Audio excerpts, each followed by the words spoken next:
we're going to talk about refraction. And refraction is just the bending of light. So refraction is bending of light from going into different media. So that's what it just says right here.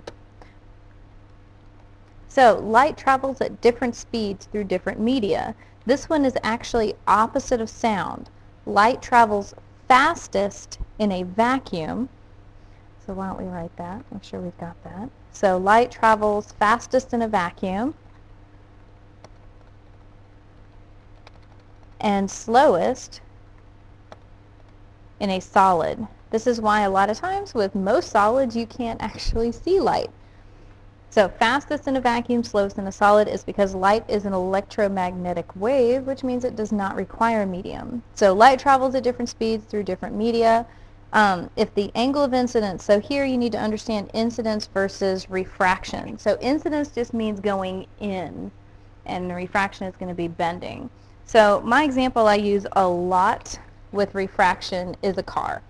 So let's say you're driving, and here's your car. I know, gotta love my drawings, right? If you take the car and you hit a grassy spot, like so, straight on, your car is going to slow down whenever it hits the grass because it's changed its medium. It's going from pavement to grass. And so it's going to slow down when it hits the grass. It's like having more friction. And so if you hit it straight on, then your car is just going to go straight on into the grass. Now, what if instead, let's say you're distracted while you're driving, and so you have grass as a side spot here. And now you're driving down the road like so. If instead you start swerving off to the side,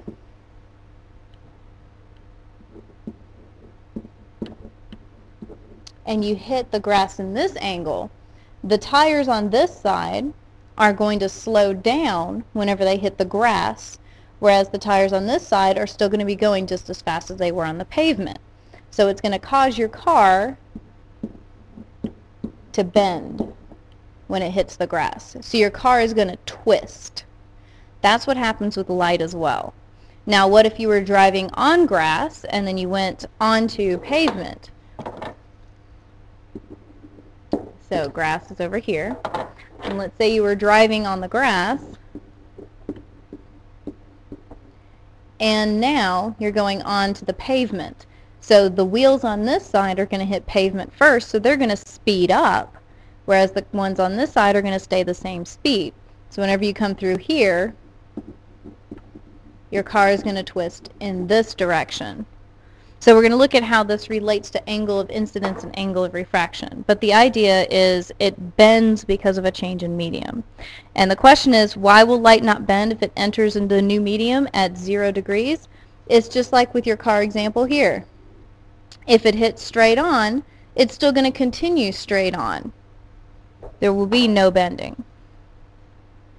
So if light enters a more dense medium, the angle of refraction is less than the angle of incidence. So let's write that in.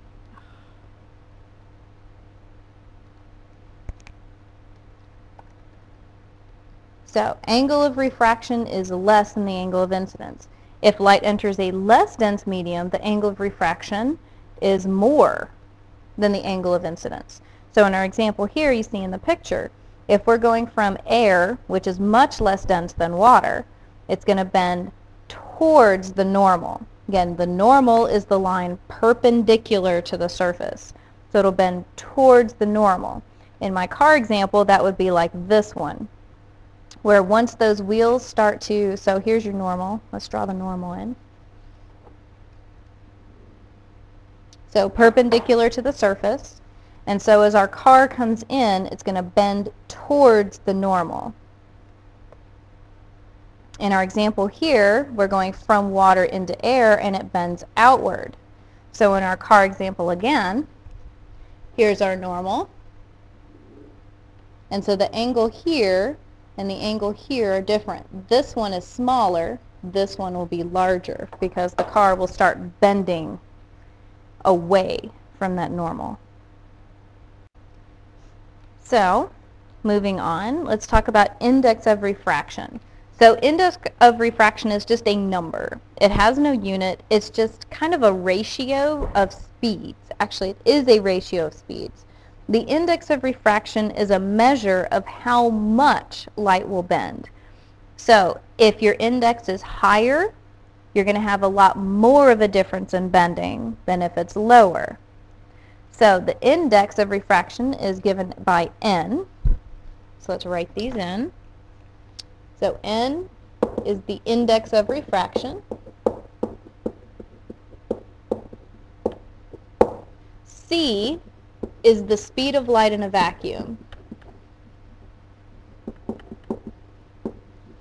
which is a constant. Has the value of 3 times 10 to the 8 meters per second. So 3 times 10 to the 8 meters per second. Vs is your speed in the medium. So we have index of refraction, which is the ratio of your speeds. So it's how dense, it's a measure of how dense a certain material is. We have C, which is the speed of light in a vacuum. And then we have V, which is your speed in a medium, so a given medium. So our example problem here is for water. So it gives us the index of refraction of water, and it wants us to calculate the speed of light in water. So we're going to use our new equation. We have NS, which is 1.33. So that's NS. And we're looking for the speed of light in water. So we're looking for the Vs. We always know C. C is always 3 times 10 to the 8. And then we're looking for Vs. To solve for V, since it's on the bottom, we first have to multiply by Vs on both sides. What that does is cancels Vs on this one. And we're left with 1.33 times Vs equals 3 times 10 to the 8. And so our Vs will then be dividing, so 3 times 10 to the 8, which we can also write as 3e8, right? Make sure you use E notation and divide it by your index of refraction. So 3e8 divided by 1.33 gives you a value of 2.26 times 10 to the 8 meters per second. So slower. So you can see as you get to a denser material, you slow down. Now, Snell's law is looking at how much it will bend. So the index of refraction just tells you basically like a number that tells you density, but we want to know how much it's going to bend. So like if you go onto gravel versus grass versus dirt, your car is going to bend a different amount. So that's what we're looking at here, is we're looking at how much it's going to bend from one medium to another. So Snell's law says that a ray of light bends in such a way that the ratio, again another ratio, right? The ratio of the sine of the angle of incidence to the sine of the angle of refraction is constant. So all this means is you're looking at the the index of refraction and the sines. So sine of the angle. Your I's here are for incident. So I is incident.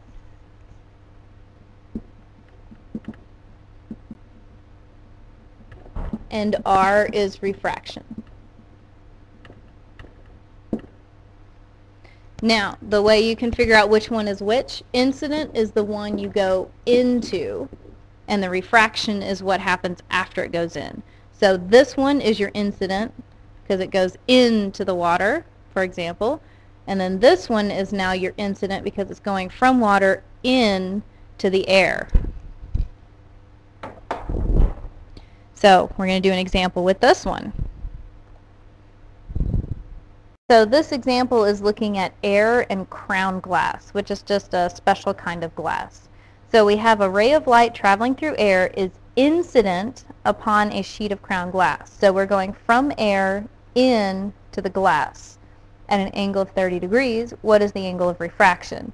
We know our two indexes of refraction, so you can definitely tell that air is less dense than the crown glass because this has a higher index of refraction. Very important note, always make sure whenever you're dealing with angles that your calculator is in degree mode.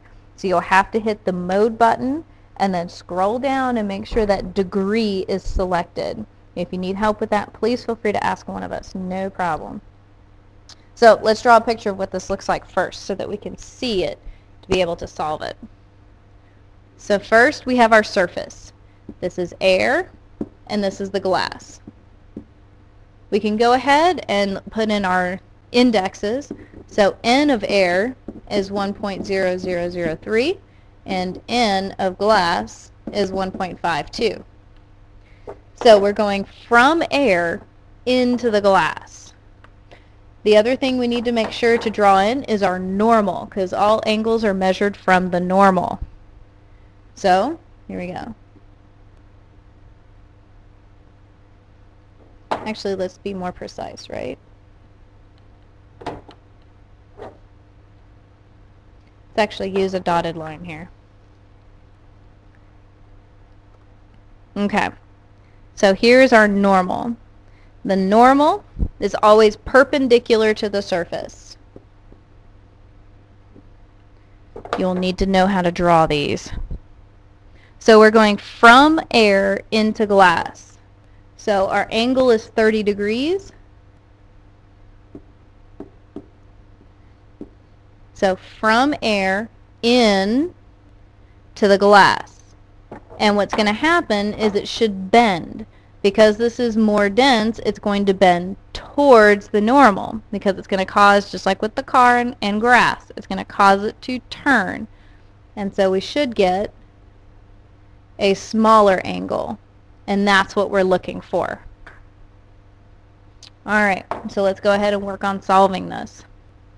We have N1 or Ni sine theta I, so those are our incidents, are equal to the NR sine theta R, which are our refractions. Notice I'm color coordinating this to make sure that we've got this down. So N1 is 1.003, and we have sine of 30 degrees. Again, make sure that you are in degree mode. This is equal to 1.52 times sine of theta r. And that's what we're solving for. So the first thing we're going to do is solve for the left side. So 1.0003 times sine of 30.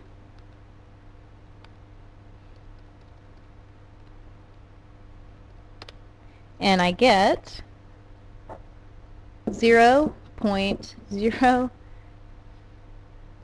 0.5, my bad, 0.50015. So it's half. And that's equal to 1.52 times sine theta r. So the next thing we're going to do is divide by that other index. So we're going to do that, divided by 1.52. And we get, I don't have brown unfortunately, but let's just use black. So 0.329.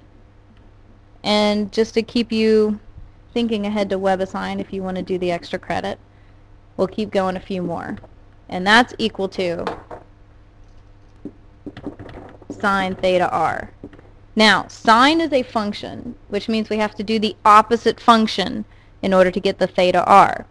So, theta r is going to be equal to the inverse sine